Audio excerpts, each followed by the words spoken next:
Eh, Héctor, tengo entendido que la delegación paraguaya que va presidida por el presidente de la República a la cumbre del clima en Dubái lleva un documento, y lo tengo acá, muchísimas gracias, orientativo sobre la posición paraguaya. ¿Vos podrías compartir con nosotros alguna suerte de síntesis de lo que dice este documento?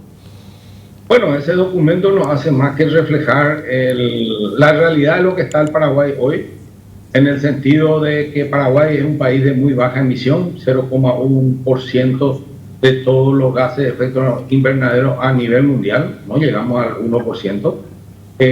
Somos un país con energía limpia, energía hidroeléctrica renovable, estamos surtiendo de energía limpia a nuestros vecinos, proveyéndole energía eléctrica de las hidroeléctricas. Tenemos una agricultura sostenible donde el objetivo principal del país, ya que es un país de baja emisión y de alta producción agropecuaria y de alimentos para el mundo, producimos 11 veces más alimentos que el que necesitamos para abastecer nuestra población. Somos parte de la seguridad alimentaria mundial y estamos en un proceso de política nacional ambiental donde el fuerte es la adaptación al cambio climático, porque no somos los causantes, somos los afectados por el cambio climático. Por ahí va un poco la línea de trabajo que se está llevando y mostrar la realidad del Paraguay. El Paraguay es un país pequeño, pero con mucho potencial y un gran productor de alimentos para el mundo. Ahora, Héctor, yo creo que la posición que vos estás enunciando viene a ser presentada bajo ataque.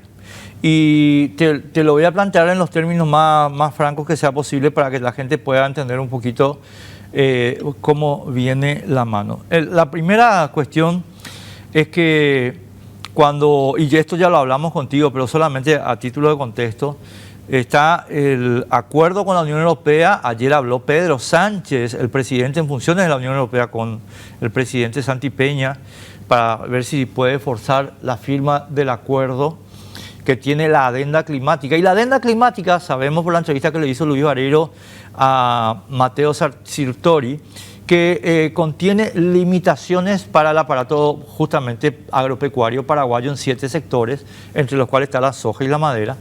Y esto también sabemos por lo que dijo el señor Braciolo de la Corporación Andina de Fomento, que es el requerimiento de reducir el aparato productivo paraguayo. Es decir, está la línea señalada por el documento, pero hay un ataque institucional, tanto de las organizaciones multilaterales de crédito como de la Unión Europea, sobre la posición paraguaya. ¿Cómo administramos eso? Bueno, hay que acordarse, Enrique, que venimos de años de falsos profetas denostando contra el desarrollo agropecuario y forestal sostenible del Paraguay. El Paraguay, los datos son contundentes. El desarrollo sostenible, si vamos a hablar, tiene 3 ejes: el eje económico, el eje ambiental y el eje social.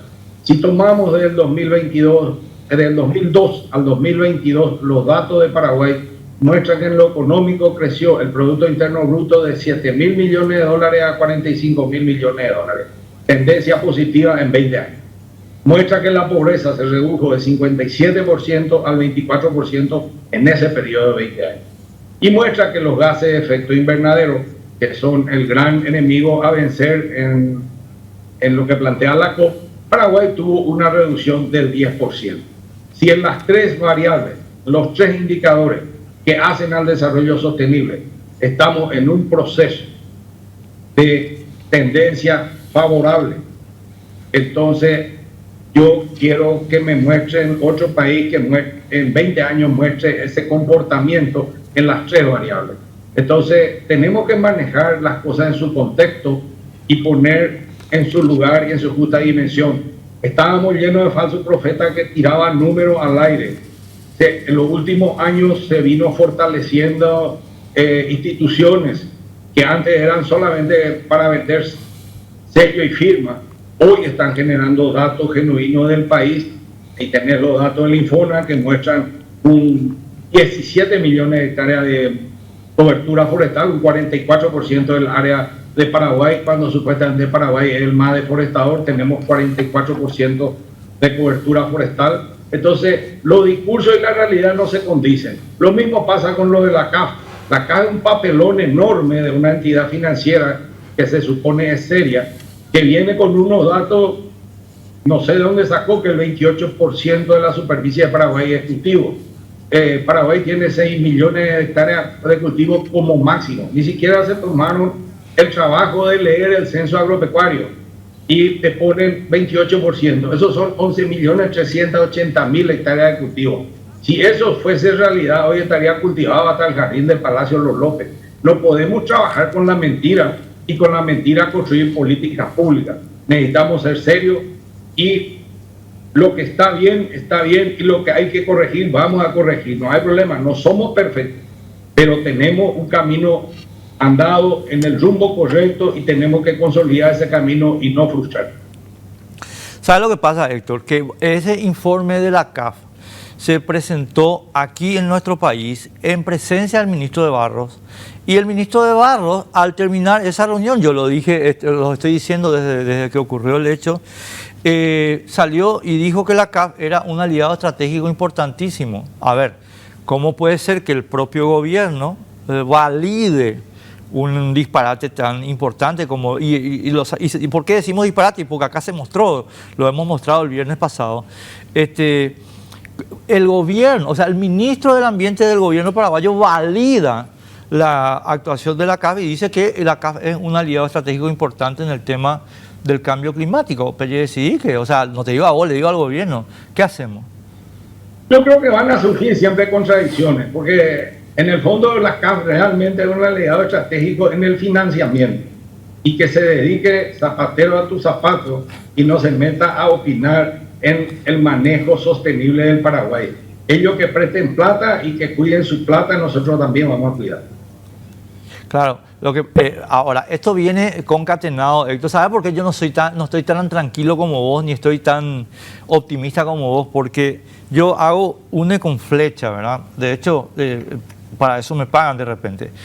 Entonces, el ministro de Barros dice eso, y el presidente de la República del Paraguay con el ministro de Economía negocian con el BID-IMF un crédito de 400 millones de dólares que tiene por objeto, primero, generar una fuerza de policía para controlar la reducción del aparato agropecuario, lo dijo la negociadora del fondo, y lo segundo, es un crédito que replica lo que están haciendo en otros países donde efectivamente, por ejemplo, Uruguay pretende una reducción de la emisión de metano derivado del ganado de hasta 33%.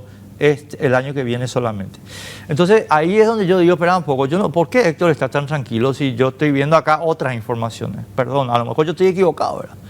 No, Enrique, tenés razón, las amenazas están, no hay juego limpio en este tema, hay mucho juego bajo la mesa, pero también tenemos la realidad de nuestro lado, si sabemos mostrarla.